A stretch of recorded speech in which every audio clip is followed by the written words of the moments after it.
When girls are screaming, I don't need a man, I don't need a man, I'll be quiet. Because I, in fact, do need a man. I do want a man.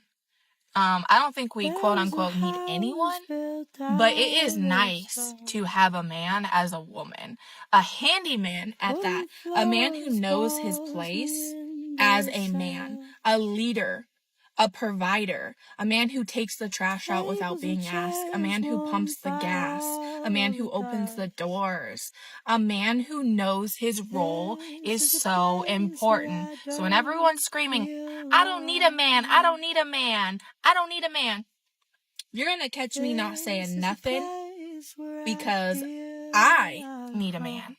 I want a man because I want to be in my feminine era, and I want a man who leads me, protects me, and loves me.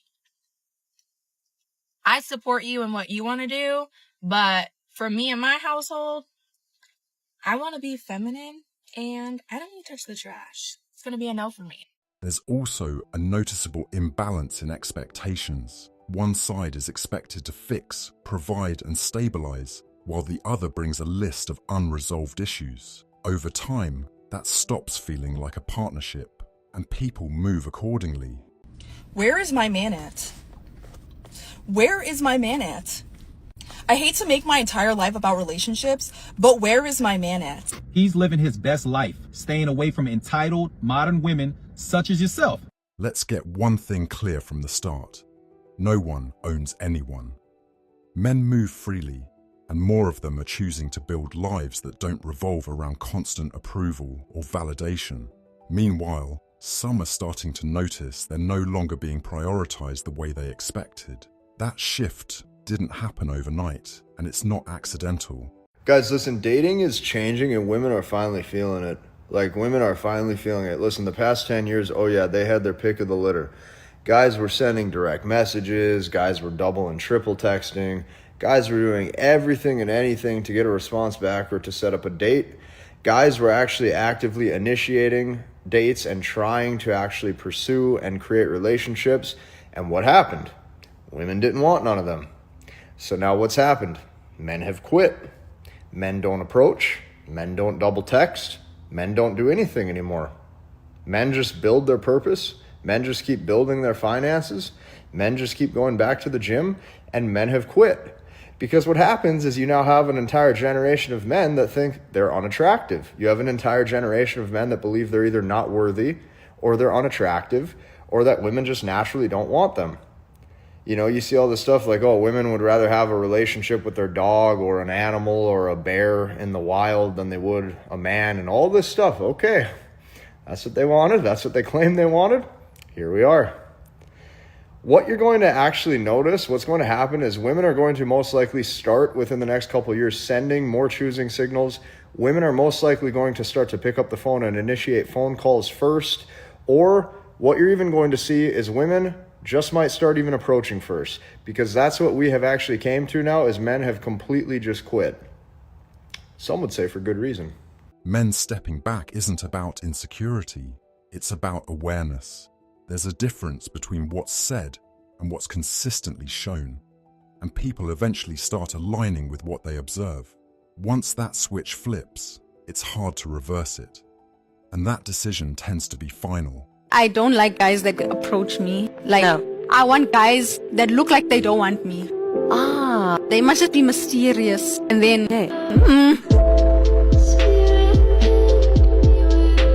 There are reasons behind the change, and they're not complicated.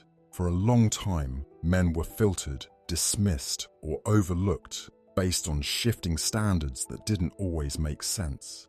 And when they didn't meet those expectations, the response was often cold or dismissive. Over time, people adjust to how they're treated. Many years from now, there is going to be a quiet crisis, loneliness in women especially. Not because women failed, not because they weren't capable or intelligent, but because they were handed a script or a blueprint that left out the consequences.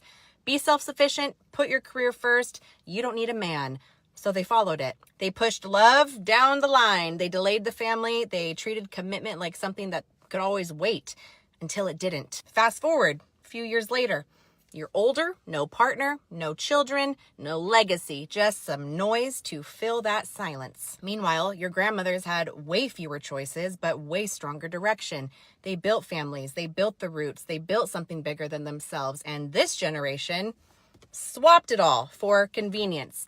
Legacy for pleasure, meaning for freedom without structure. And here's the part that nobody likes to talk about. The men that they overlooked in their 20s, they didn't just vanish. They were building, failing, learning, becoming disciplined, and becoming men. Men don't peak early. They compound with time. Value grows with time and skill and responsibility. Women don't gain leverage by delaying everything. That is not cruelty. That is reality. Every decision comes with a cost.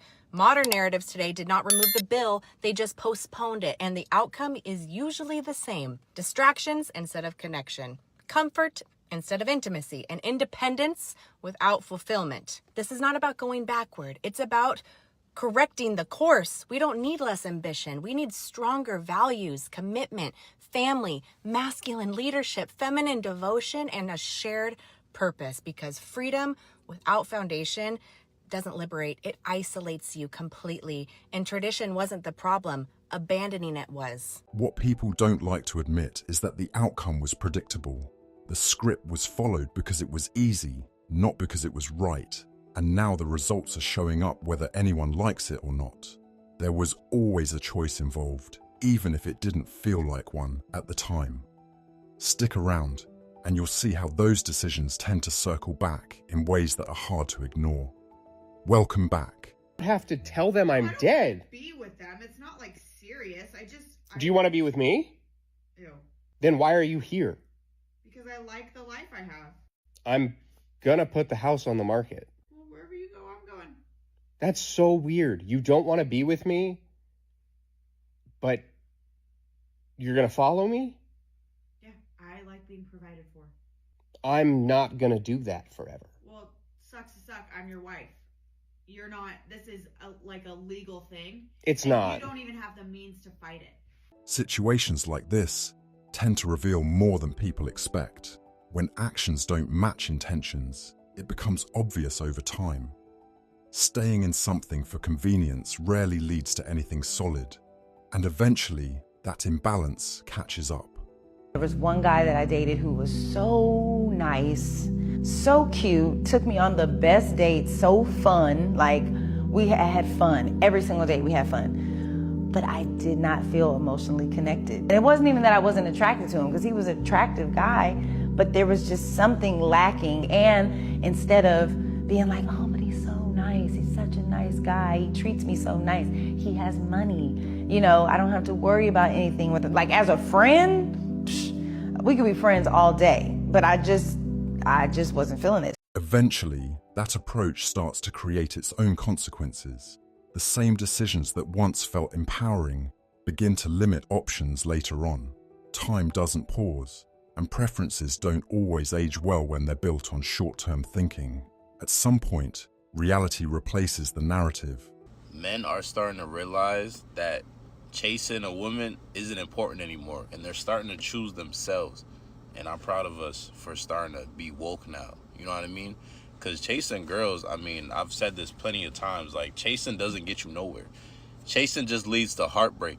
Chasing just leads to a facade. Chasing just leads to not real connection. You feel me? And it's like, men are choosing themselves. Men are elevating. You know what I'm saying?